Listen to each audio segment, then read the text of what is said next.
वो ये बताते हैं कि एक बड़े आदमी का अचीवमेंट और एक ऑर्डिनरी आदमी का अचीवमेंट वो सब एक दिन मौत के बाद सब बराबर हो जाएगा।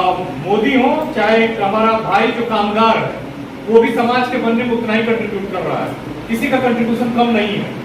जो जिस नियत से कंट्रीब्यूट कर रहा है शायद उसका कंट्रीब्यूशन उससे भी बड़ा हो। तो मेरा कहने का मतलब ये है, जो आज का टॉपिक है हिंदुत्व और सोशल जस्टिस, बहुत ही मौजूद टॉपिक है, बहुत ही जरूरी विषय है। इसलिए जरूरी है कि हिंदुइज्म और हिंदुत्व दो अलग अलग चीजें हैं। हिंदुइज्म एक बहुत ही बेहतरीन फिलॉसफी है जिसमें हिंदू धर्म को न मानने वालों के लिए भी जगह है। जो नास्तिक व्यक्ति है उसको भी हिंदुइज्म अपने अंदर व्यवस्थित करता है।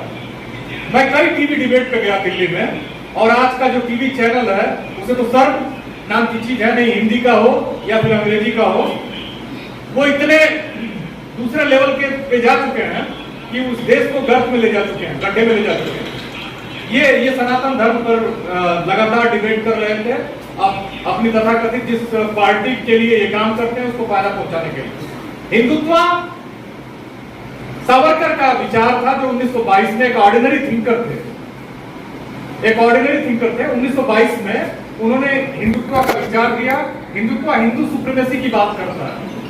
वो भारत में जो मेजॉरिटी के लोग हैं हिंदू, वो उनके इंटरेस्ट की बात करता है, बाकियों को मार्जिनलाइज करने की बात करता है, खत्म कर देने की बात करता है। ऐसा क्या संभव है? हमारे पास दुनिया के सारे उदाहरण हमारे सामने हैं।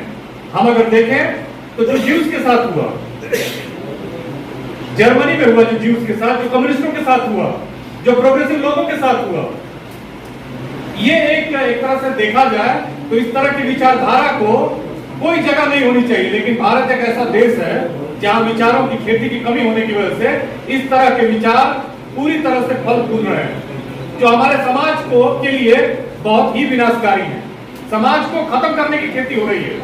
एक ऐसा प्रयोग हुआ है जिसने 2014 में छटे हुए लोगों को सत्ता सौंप दी है। ऐसे लोगों को, जो अच्छे लोग हैं, जो अच्छा सोचते हैं, वो अपने घरों के ड्राइंग रूम में आइडियाज पर तो विचार कर रहे हैं, लेकिन वो जुट नहीं पा रहे हैं, वो एक फोर्स नहीं बन पा रहे हैं, वो सड़क पर एक मजबूत कड़ी नहीं बन पा रहे हैं जिससे वो इन लोगों की सत्ता को पलट सके।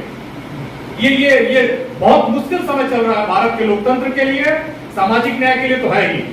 इसलिए क्योंकि मैं कई तरह की विषमताओं पर बात करूंगा, जिसको मैं ऐसे कुछ सवाल मेरे मन में भी है, आपके भी मन में होगा, मैं जानता हूं, और उन सवालों पर हम चर्चा भी करेंगे और उसको लगातार सोचने की जरूरत है। जैसे मैं एक्सीडेंटली एक ओबीसी कम्युनिटी में पैदा हुआ। एक्सीडेंटली इसलिए कह रहा हूं क्योंकि उसमें मेरा अधिकार नहीं था। बाबा साहब भीमराव अम्बेडकर कहा करते थे कि ये जो समाज है वो चौमंजिला इमारत की तरह है, ग्रेडेड। एक्चुअली जो इनइक्वालिटी है ना यहाँ पे ग्रेड में, उस चौमंजिला इमारत में जो सूत्र पैदा हो गया, वो चाहे कितना हो बड़ा समाज सुधारक हो जाए, वो ब्राह्मण नहीं हो सकता। जो ब्राह्मण हो गया कितना ही संवेदनशील हो, बेहतर हो, जिंदगी भर वो वंचितों के लिए, अछूतों के लिए काम करके मर जाए, उसको सूत्रों के बराबर या उनके हितैषी के रूप में पहचान नहीं मिलेगी। ये वर्ण व्यवस्था काम करती है, चौमंजिला इमारत की तरह है। उसने समाज को इतने व्यवस्थित ढंग से बांट रखा है कि जुड़ने का कहीं कोई मौका नहीं। और उस सवाल को चुनौती दी आज के हमारे चिंतकों ने नहीं, तथागत बुद्ध ने उस जाति के कॉन्सेप्ट को अपने संघ से तोड़ा। उन्होंने जब संघ बनाया तो उनके संघ में उपाली नाम का एक नाई था।